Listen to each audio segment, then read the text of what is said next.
passer le flambeau pour défendre la démocratie. Au-delà de la défense de la démocratie, la défense de l'image du parti. Peut-être même l'image de l'État, si on est dans une situation où le président ou le parti, c'était un parti au pouvoir.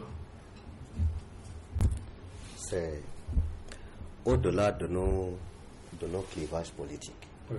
Je crois que cette question mérite une réponse c'est une question assez grave.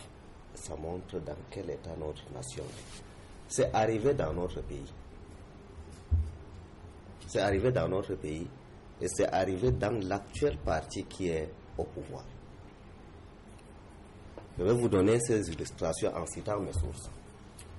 Lorsque Aïdjo décide de démissionner, c'est une délégation de l'UNC conduite par Moussa Yaya Sarki Fada, dans laquelle il y avait Paul Biya, qui est venu lui dire: non, monsieur le président, votre départ va créer un choc.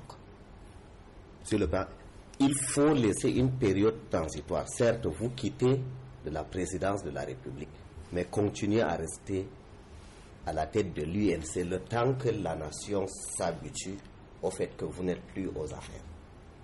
C'était une décision courageuse, parce que connaissant Aïdjo, pour que des cadres de son parti aient le cran de le lui dire, il fallait vraiment qu'il soit courageux. Et il faut savoir que le RDPC, c'est en réalité l'UNC. Biya n'a pas créé le RDPC. Biya a transformé l'UNC en RDPC. Monsieur le Président Paul Biya. Je vais vous donner le deuxième exemple. Je me réfère au livre de Philippe Gaillard. Lorsque Aïdjo s'en va et qu'il est à Dakar, il est président de l'UNC. Un émissaire lui est envoyé par M. Biya. On lui demande sa démission. Aïdjo prend le papier, il dit: mais moi je voulais même m'en aller. C'est eux qui m'ont dit de rester. Il rédige sa démission à la tête du parti. Le troisième exemple vient toujours du RDPC. Et là, je me réfère aux mémoires de Marafa Hamidou Yaya. Il a eu le cran de dire à Biya: faisons tout pour que vous soyez élu, parce que ce mandat devrait être votre dernier mandat et nous devons vous accompagner pour que vous le finissez en apothéose. Pour vous dire ceci, monsieur Fangwa, nous avons besoin d'institutions fortes, de partis politiques forts, et non pas des individus qui phagocytent tout. C'est pour ça qu'il m'est difficile d'applaudir un acte, même si cet acte est réussi, un acte posé par un ministre ou un chef de l'État, parce que j'ai dit, c'est sa fonction normale. Je n'ai jamais conseillé à quelqu'un de faire une requête au président de la République. Je dis, les tribunaux sont là. Mais nous, en Afrique noire, nous transformons nos présidents en des demi-dieux, parfois en plus que des dieux même. Et c'est de là où vient le problème. Mais rassurez-vous, dans les MRC, si nous estimons que même Kanto est une menace pour le parti, nous sommes en mesure de lui dire: retire-toi, laisse un autre cadre monter. C'est ça qui fait notre force. Maître Ndoki a essayé. Maître Ndoki a été exclu pour des raisons qui n'ont rien à voir avec ses ambitions.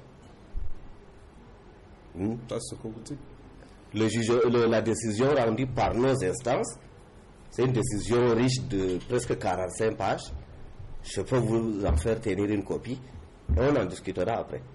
Bon, dans le cas, ce qui m'intéresse ici, c'est la situation au sein des formations politiques. Donc, vous dites, vous, Maître Djekali, qu'au sein du MRC, vous avez des personnalités, des cadres qui sont capables, au regard d'un certain nombre d'informations, d'indicateurs, de dire au président national: écoutez, monsieur le président de la République, nous pensons que pour le bien du parti, pour le bien de la nation, vous ne devez pas être candidat. Absolument. Notre vœu, et nous le disons, par exemple, mon vœu, je vous l'ai dit, mon vœu, c'est de participer à la construction d'un parti politique qui durera des siècles et des siècles, à l'exemple du Parti communiste chinois. Je ne suis pas entré en politique pour des ambitions personnelles, je suis entré en politique pour la satisfaction de participer à la construction d'une œuvre grandiose. C'est pour ça que vous me verrez difficilement chanter les louanges d'excellence, écrire le nom de quelqu'un en toutes lettres et tout. Ben Ali est parti comment? Pas Ben Ali, le Bourguiba. En Tunisie. En Tunisie, oui. Son premier ministre lui a fait un coup d'État, on a baptisé ça le coup d'État médical. Oui. Vous n'avez plus toutes vos facultés. Mugabe, qui était un héros dans toute l'Afrique, lorsqu'il s'est mis à déconner et que sa femme a nourri le rêve insensé de devenir président de la République, c'est à cause de sa femme qu'il a chuté. Parce qu'il était devenu sénile. Qu'est-ce qui a fait chuter le régime de Ben Ali? Ce n'est pas la faute de Ben Ali. C'est la faute de la famille Trabelsi. Trabelsi, c'est sa belle famille. La famille de Laila Trabelsi, leur dépravation, c'est ça qui a poussé le peuple à exiger le départ de Ben Ali. Mais aujourd'hui, tous ces pays sont debout. Parce qu'il faut que nous dépassions cette idée qui est dans la tête de l'Afrique noire, que sans X, le pays va sombrer. Personne n'est indispensable à une nation. Tant que vous n'avez pas intégré ça, vous ne pouvez pas comprendre la démocratie. Vous voyez la différence entre les deux approches, Edmond Kangia au RDPC, on dit que cela n'est pas envisageable, c'est une hypothèse à laquelle il ne faut même pas penser. Oui, merci, on se dit non, il n'y a pas de messie, il n'y a pas d'homme providentiel. En fonction de la situation, on décide et on avance. Ces deux approches radicalement opposées, c'est-à-dire celle du communicant du RDPC n'a rien à voir avec celle du communicant du MRC. D'un côté, M. Kali dit que la réflexion est forte au niveau du MRC et que l'hypothèse est envisageable et que le débat est ouvert. C'est-à-dire là, c'est un parti qui s'insère dans la modernité démocratique et qui tient compte non seulement de l'intérêt général, mais de l'intérêt de la nation. Et la version que nous donne M. Dimitri Mbala est celle qui renforce l'idée des partis monolithiques. Je suis surpris qu'un jeune comme M. Mbala pense comme quelqu'un d'un certain âge qui a vécu des pratiques monolithiques. Vous êtes suffisamment jeune, assez jeune me semble-t-il, pour réfléchir comme un conservateur. Et en réalité, il y a des conservateurs positifs et des conservateurs, j'allais dire, surannés, désuets. Mais vous réfléchissez comme un conservateur qui rentre dans ce qui n'a rien à voir avec la modernité démocratique.